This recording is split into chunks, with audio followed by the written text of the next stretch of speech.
원래 이스라엘 민족은 한 나라였습니다. 그러나 솔로몬 왕이 죽은 후에 북쪽 이스라엘과 남쪽 유다로 나라가 둘로 갈리었습니다. 오늘 본문은 하나님이 그 남쪽 유다 백성들에게 주신 말씀입니다. 오늘 11절 말씀 보면 하나님은 유다 백성들 향해서 너희를 향한 나의 생각을 내가 안다라고 말씀하셨습니다. 11절 한번 보시죠. 여호와의 말씀이니라 너희를 향한 나의 생각을 내가 하나니, 너희를 향한 나의 생각을 내가 안다는 것은 하나님의 생각을 하나님만이 아신다는 것을 말하는 거죠. 이건 다른 말로 유다 백성들은 하나님의 생각을 모른다는 것을 말합니다. 여러분, 유다 백성들은 하나님의 생각을 모릅니다. 유다 백성들뿐 아니라 모든 인간들은 하나님의 생각을 모두 알지 못합니다. 왜 그렇습니까? 하나님의 생각은 너무나 크고 높고 깊기 때문에 그렇습니다. 예전에 한번 예화를 드렸는데 한 소년이 이렇게 바닷가에서 조개 껍질로 이렇게 바닷물을 퍼서 양동이에 담고 있는 거예요. 지나가는 어른이 얘야 뭐하니?라고 물으니까 예 제가 이 조개 껍질로 바닷물을 양동이에 다 담으려고 그래요 라고 얘기했습니다. 가능합니까? 죽을 때까지 해도 못합니다. 불가능하죠. 마찬가지로 하나님의 생각, 바다와 같은 하나님의 생각을 우리 마음에 담을 수 있는 것은 절대로 불가능합니다. 인간은 절대로 바다와 같은 하나님의 생각을 알 수가 없습니다. 그래서 여러분, 우리가 간혹 살아가면서 이해하지 못할 상황을 만날 때가 있습니다. 그럴 때 하나님이 왜 내게 이런 상황을 주셨지 하고 하나님의 생각을 알려고 할 때가 있어요. 그런데 하나님의 생각을 알지 못합니다. 왜 하나님이 이런 상황을 주셨을까? 하나님의 생각, 하나님의 뜻이 이해가 안 될 때가 있습니다. 여러분, 그건 당연한 겁니다. 그럴 때 우리는 어떻게 해야 됩니까? 하나님의 생각을 굳이 알려고 해서는 안 되는 거죠. 그냥 모르는 채로 넘어가야 합니다. 나중에 하나님이 때가 되시면 그런 상황을 왜 주셨는지 하나님의 생각과 하나님의 뜻을 알려주는 거죠. 여러분, 인간은 절대로 하나님의 생각을 다 알 수가 없습니다.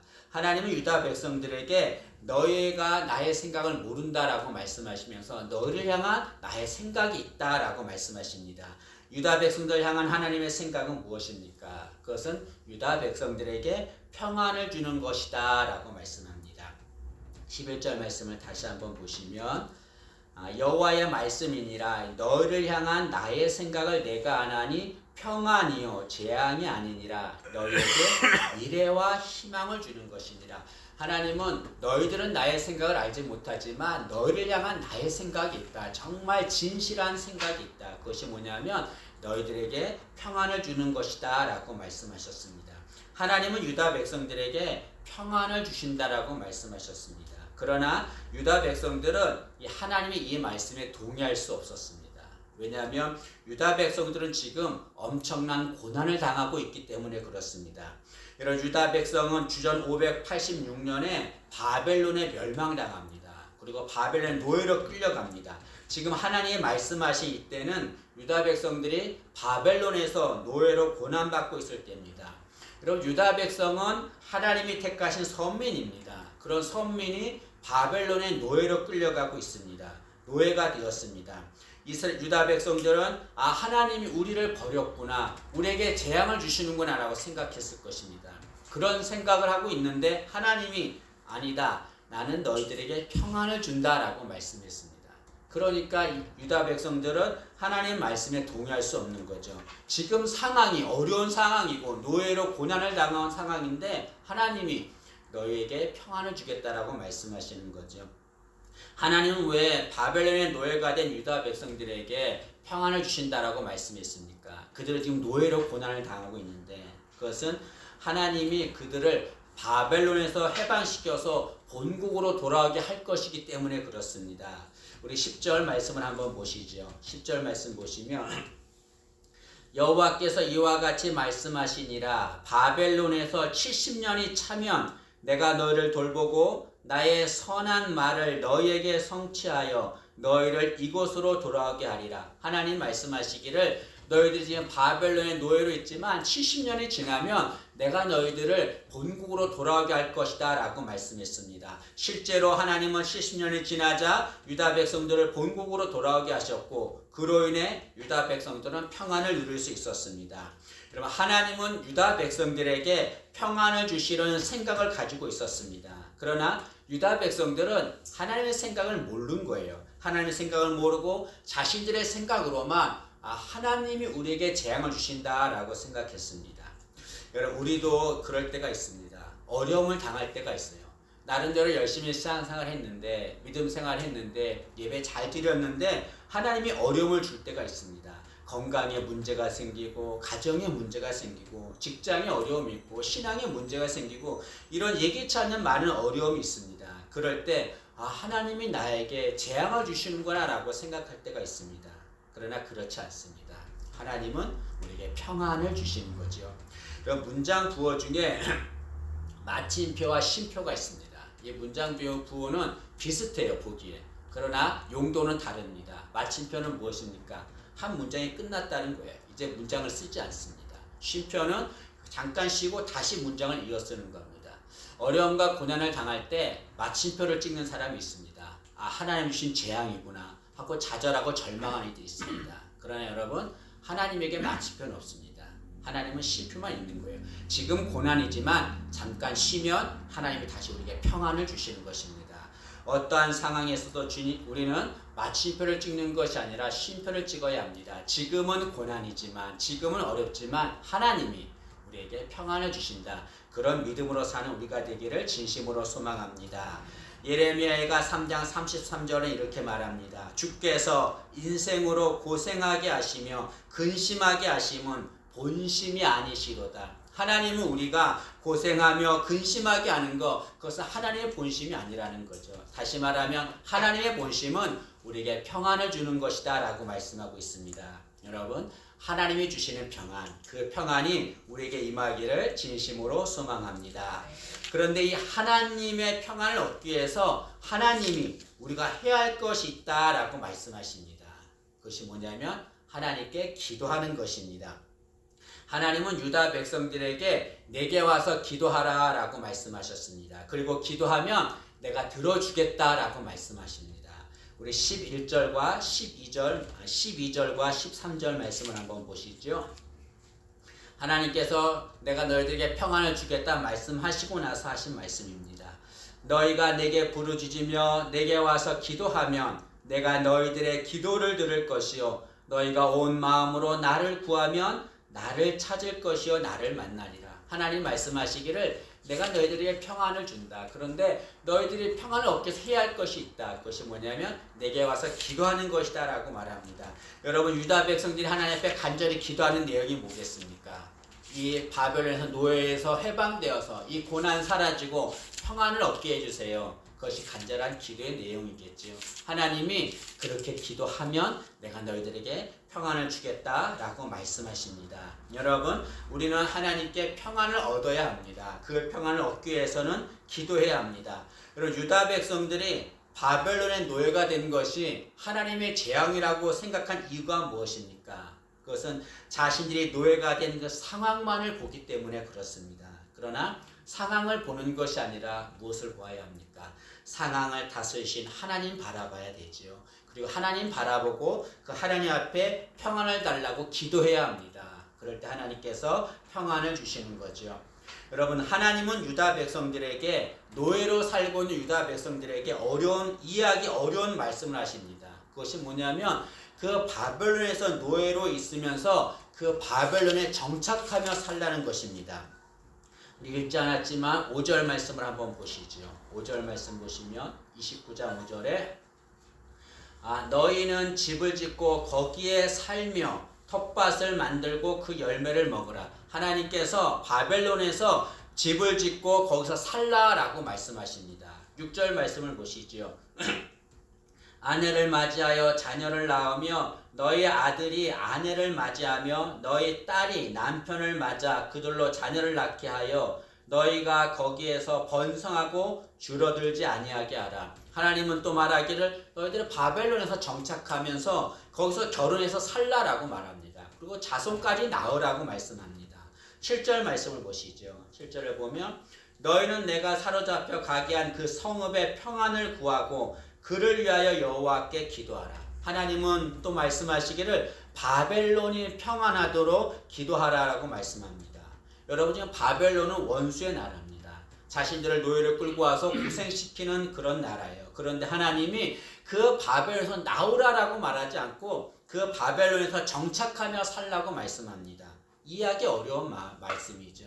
하나님 왜 이런 말씀을 하셨을까요? 그것은 하나님은 그 바벨론의 노예가 된 그 상황을 피하지 말고 그 상황에서 내가 너희들을 본국으로 돌아가겠다고 한 나의 약속을 믿고 나를 바라보고 기도하라는 말씀인 거죠. 그러면 하나님이 평안을 주시겠다고 말씀하는 겁니다. 여러분, 우리는 어려움을 당할 때 우리의 능력으로 그 어려움을 피하려고 합니다. 힘들고 어려울 때 인간적인 방법, 세상적인 방법을 사용해서 나의 능력을 사용해서 그 어려움을 피하려고 합니다.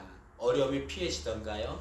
오히려 그 어려움 때문에 더 힘들고 고통스럽습니다. 좌절하고 절망하게 됩니다. 그러나 그 어려움을 당할 때 우리가 할 일은 무엇입니까? 그 상황에 순응하면서 하나님의 약속을 바라보고 하나님 앞에 간절히 기도해야 합니다. 그럴 때 하나님 우리에게 평안을 주시는 거죠. 혹자는 이렇게 질문할 수 있습니다. 하나님께서 유다 백성들에게 70년 만에 해방시켜 주겠다고 약속하셨는데 그럼 뭐하러 기도합니까? 때가 되면 하나님이 해방시켜 줄 것인데 하나님이 약속하셨으니까 가만히 있으면 되지 않습니까? 라고 말할 수 있습니다. 네, 여러분, 하나님은 유다 백성들에게 70년이 지나면 자유인이 되겠다라고 약속하셨습니다. 그러나 하나님이 약속하셨더라도 기도해야 합니다. 왜 그렇습니까? 하나님은 약속하신 것을 어떻게 이루십니까? 기도를 통해서 하나님은 이루시는 거죠. 하나님은 약속하신 것은 반드시 이루십니다. 그런데 그 약속을 어떻게 이루시냐면 기도를 통해서 이루시는 거죠. 왜 하나님은 약속하신 것을 기도를 통해서 이루십니까? 그것은 여러분, 어려움을 당할 때 하나님 앞에 간절히 간구하며 기도하면 하나님이 약속하신 것을 이루실 것이라고 하는 믿음과 확신이 마음에 생깁니다. 그러면 하나님은 그 하나님 말씀을 확신하는 그런 자를 통해서 하나님이 약속을 이루시는 거죠. 그러나 어려움을 당할 때 기도하지 않고 자신의 방법을 해결하려고 하면 하나님의 약속을 의심하게 됩니다. 아, 내가 이렇게 어려움 당하는 거 하나님이 약속한 거 이루어주지 않으시려는가 보다 의심하게 되죠. 하나님의 약속을 의심하면 하나님은 의심하는 자에게 절대로 약속을 이루어주지 않습니다. 여러분, 때문에 하나님이 약속하셨어도 그것을 이루어지기 위해서 기도해야 합니다. 그럴 때 하나님이 약속을 이루시는 거죠. 여러분, 에스겔서에 보면 하나님께서 이스라엘 백성들에게 황폐한 땅을 에덴 동산 같게 하시겠다라고 약속하셨습니다. 그리고 무너진 성읍을 내가 건축하게 하겠다라고 약속하셨습니다. 여러분, 하나님이 약속하셨어요. 그러면 우리 생각에 약속하셨으니까 가만히 있으면 하나님이 이루어주시겠구나 라고 생각하겠죠. 하나님은 뭐라고 말씀하십니까? 에스겔 36장 37절입니다. 주 여호와께서 이같이 말씀하셨느니라. 그래도 이스라엘 족속이 이같이 자기들에게 이루어 주시기를 내게 구하여야 할지니라. 하나님 말씀하시기를 내가 너희들에게 이렇게 해주겠다 약속하셨어요. 그러나 그래도 그 약속이 이루어지기 위해서 너희들은 내게 구하고 기도해야 된다라고 말씀하고 있습니다. 하나님이 약속하셔서 가만히 있지 말고 하나님 앞에 기도하라는 거죠. 이렇게 약속하신 것을 믿고 기도해야 합니다. 그럴 때 하나님이 평안을 주시는 거죠. 여러분, 성경에서 하나님의 약속을 믿고 기도해서 평안을 얻은 사람들이 많이 있습니다. 그 중에 한 사람 엘리야 선지자가 있습니다. 이스라엘 나라에 3년 6개월 동안 비가 오지 않았습니다. 당연히 백성들은 어려움을 당하고 있는 거죠. 먹을 음식이 없었습니다. 그런 가운데 하나님이 엘리야 선지자에게 내가 비를 주겠다라고 약속하셨습니다. 하나님이 약속하셨으니까 가만히 있으면 되겠죠. 하나님이 약속하셨으니까 비를 주겠죠. 엘리야는 어떻게 합니까? 하나님이 약속하신 것을 듣고 하나님 앞에 간절하게 기도합니다. 머리가 무릎 사이에 들어가도록 정말 신심을 다해서 간절히 비를 달라고 기도하는 거죠. 하나님이 약속하셨는데 약속 믿고 가만히 있으면 되지 왜 기도합니까? 엘리야는 알았습니다. 그것은 하나님이 약속하신 것은 기도를 통해서 이루어진다는 것을 알게 된 거죠. 그래서 엘리야는 하나님 앞에 간절하게 기도합니다. 기도하자 어떻게 됩니까? 하나님께서 손바닥만한 작은 구름을 보내주십니다. 여러분 세상적으로 보면 손바닥만한 구름 보내주시면 어떻게 비가 옵니까? 그 넓은 이스라엘 민족에 어떻게 비가 옵니까? 그러나 엘리야는 손바닥만한 구름을 보자 큰 비가 온다고 외쳤습니다. 그리고 실제로 하나님께서 약속대로 큰 비를 주셨습니다. 그로 인해서 이스라엘 백성들은 평안을 누리게 된 거죠. 여러분, 우리도 살아갈 때 하나님의 약속이 주신 것이 있습니다. 그 약속 잡고 기도해야 합니다. 그럴 때 하나님께서 우리에게 평안의 큰 비를 내려줄 줄로 믿습니다. 네. 상황은 힘들고 어렵지만 여러분 마침표 찍으면 안 됩니다. 하나님은 쉼표를 주세요. 다시 그 고난이 있지만 그 고난 후에 하나님이 예비하신 평안이 있습니다. 그 평안을 누리기 위해서 기도하는 우리가 되기를 진심으로 소망합니다. 많은 사람들이 평안이 없는 불안의 삶을 살고 있습니다. 인생이 불안합니다. 앞으로 어떻게 살아야 될 건가 불안하지요. 가정도 불안하고 직장도 불안합니다. 교회도 불안합니다. 많은 교회가 문을 닫고 있습니다. 많은 이들이 평안이 없는 불안의 삶을 살고 있습니다. 이 불안에서 해방되기를 간절히 원하고 있습니다. 평안을 얻기를 원하고 있습니다. 그런데 그 평안이 내게 이루어지지 않습니다. 왜 그렇습니까? 기도하지 않기 때문에 그러는 거죠. 평안을 위해서 기도해야 합니다. 하나님의 평안을 얻으려면 기도해야 합니다. 시편 122편 6절과 7절 말씀입니다. 예루살렘을 위하여 평안을 구하라. 예루살렘을 사랑하는 자는 형통하리로다. 내 성 안에는 평안이 있고 내 궁중에는 형통함이 있을지어다. 하나님 말씀하시기를 예루살렘을 위하여 평안을 구하라 라고 말씀하고 있습니다. 가정을 위해서 평안하도록 기도해야 합니다. 직장을 위해서 기도해야 합니다. 교회를 위해서 기도해야 합니다. 내 인생이 평안하도록 평안을 구해야 합니다. 그런 자들에게 하나님이 평안을 주시는 거죠. 여러분, 하나님 우리에게 평안 주시기를 간절히 원하고 있습니다. 그러나 기도를 통해서 평안을 주시는 거죠. 기도하면 하나님은 반드시 평안을 주십니다. 우리 모두 하나님 앞에 기도해서 이 불안한 시대에 하나님의 평안을 얻어 그 평안을 누리며 사는 우리 모두가 되기를 진심으로 소망합니다.